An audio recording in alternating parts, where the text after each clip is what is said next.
Illum għandi mistieden illi huwa involut f'ħafna setturi fosthom imma huwa parti mill-fondazzjoni tal-Malta Airport, il-Malta Airport Foundation, il-professur Timmy Gambin. L-ewwel nett nirringrazzjak. Miegħek se nitkellmu suġġett interessanti ħafna. Ħafna kumpaniji jagħmlu dak li jseħħ il-Corporate Social Responsibility. U l-MIA fil-verità ma kontx nafu vera fil-fatt meta qaluli interessajt ruħi ħafna. Intom tagħmlu ħafna proġetti bħala fondazzjoni. Tispjega li ftit x'tagħmlu bħala fondazzjoni tal-Malta Airport? Mela, kif l-ewwel nett nirringrazzja lilek tal-istedina. Mela bħalma tint il-Malta International Airport għandha dil-fondazzjoni. Hija parti mill-Corporate Social Responsibility, fil-fatt l-MIA għandha il-CSR Committee. Il-rol ta' dan il-Kumitat huwa li jaraw x'tip ta' proġetti irridu, okay? Umbagħad la darba jiddeċidu fuq proġetti li għandhom x'jaqsmu mat-turiżmu. Okay, jiġifieri daw għandhom viżjoni jew kellhom viżjoni meta għamlu l-fondazzjoni illi jibbakkjaw proġetti li ħajtejbu l-prodott turistiku ta' Malta.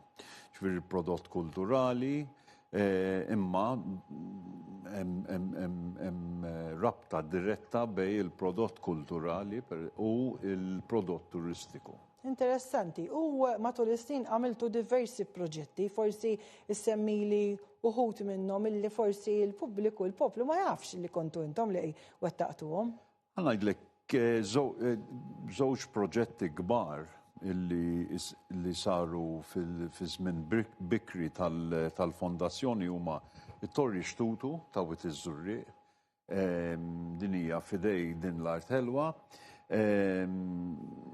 Il-fondazzjoni u din l-Art Ħelwa flimkien għamlu proġett spettakolari, ġifieri issa min jinżel Wied iż-Żurrieq m'għandux biss ir-ristoranti jew jinżel jirkeb biex imur jara l-Blue Grotto, imma hemm it-torri wkoll hemm sit storiku u għalhekk parti mill-viżjoni l-esperjenza tat-turist u anke l-lokal ovvjament ġiet ħafna aħjar ġo dan il-post żgħir. Proġett ieħor huma l-War Rooms, dan huwa sit popolarissimu l-Belt. Again, bej Fondazzjoni Witartna, Malta Airport Foundation għamlu proġett stupend, hemm il-map rooms li ġew irrestawrati. Dawn huma żewġ eżempji ta' proġetti kbar. Interessanti, Prof, illi l-ewwel nett x'għad inkuna fil-fondi kif iġġibuhom u anke interessanti li intom ma taħdmux waħedkom ma taħdmu semmejt NGOs u fondazzjonijiet illi għandhom għal qalbhom ħafna u jaħdmu ħafna fis-settur ambjentali. Il-fondi jiġu mill-Malta International Airport u minnaw nista' ngħid li kumpanija b'viżjoni kbira illi qegħdin hemm ovvjament biex imexxu l-ajruport ta' Malta, iva jagħlgħu il-flus, imma permezz tal-fondazzjoni u permezz ta' attivitajiet oħra tal-CRS Committee daw bażikament jagħtu lura lill-pajjiż. Issa taħdmu mal-fondazzjonijiet diversi, ġifieri issa ġiġat li żewġ proġetti ħdemtu fosthom mal-Fondazzjoni Witartna, ġifieri intom ma taħdmux waħedkom, interessanti din. Ma naħdmux waħedna bħala fondazzjoni, ma naħdmux ma' NGOs biss. Per eżempju, għamilna proġetti ma' parroċċi, varji parroċċi li hemm madwar l-airport. Ġifieri nista' nsemmilek minn hawn ir-restawr tal-Mattea Preti illi hemm biż-Żurrieq. Huwa proġett għal nies taż-Żurrieq iva, imma wkoll huwa proġett ta' importanza nista' ngħid anke internazzjonali. Żgur. Interessanti ħafna. Ovvjament jiena nafek bħala arkeologu marittimu dik hija l-professjoni tiegħek. U rajtu kolli kelkom anka proġett relatat ma taħt il-baħar, tispjega li ftit dak il-proġett ukoll u min jaf għalik kemm kien ifisser minħabba li hija il-professjoni eżatta tiegħek. Imma il-viżjoni tal-fondazzjoni ma tiqafx mal-kosta. Il-baħar huwa parti integru bħala l-identità tagħna bħala Maltin, imma anke bħala hija parti integrali tal-prodott turistiku tagħna. Il-proġetti li saru mill-fondazzjoni li għandhom x'jaqsmu mal-baħar huma varji, pereżempju minn żgħar għal proġetti kbar ħafna. Kull sena il-fondazzjoni tagħti sponsorship lil żewġ dive clubs ewlenin u daw jagħmlu clean-ups taħt il-baħar fej ħafna buwaddasa lokali u anke turisti imorru jozzu. Il-diving huwa percentaġġ sostanzjali tal-viżitaturi tat-turizmu li jiġu fi xtutna.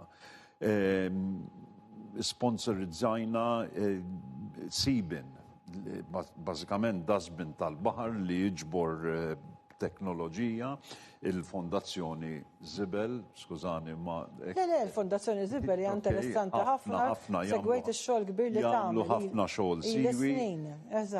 Materjal edukattiv fuq il-ħajja li hemm taħt il-baħar, serje ta' dokumentarji.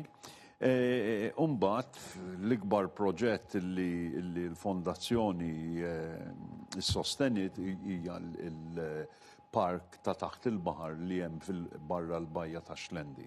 Tgħidilna ftit fuq u dan interessanti. Mela, dan il-barra mill-bajja ta' Xlendi hemm depożitu arkeoloġiku mhux biss qadim ħafna, ġifieri dan qed nitkellmu oġġetti li għandhom il-fuq minn 2300 sena.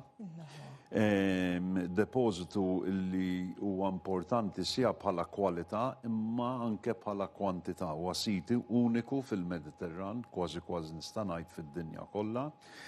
Heritage Malta kellhom il-viżjoni li jaqbdu dan is-sit taħt il-baħar u jiddikjarawh bħala Archaeological Park.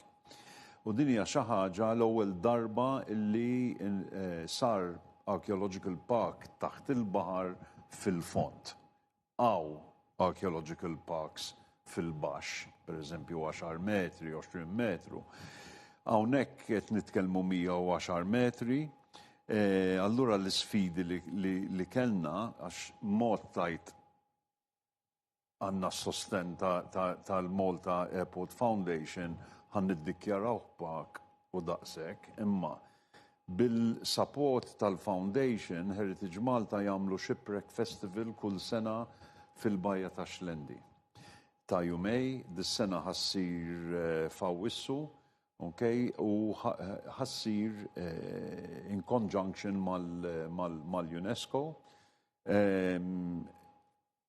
Għandna panels informattivi, ħdim Heritage Malta ħadmu mal-Kunsill Lokali tal-Munxar biex għamlu Information Center ġottorri. Heritage Malta jgħinu il-Kunsill tal-Munxar biex jiftħu għal-Open Days.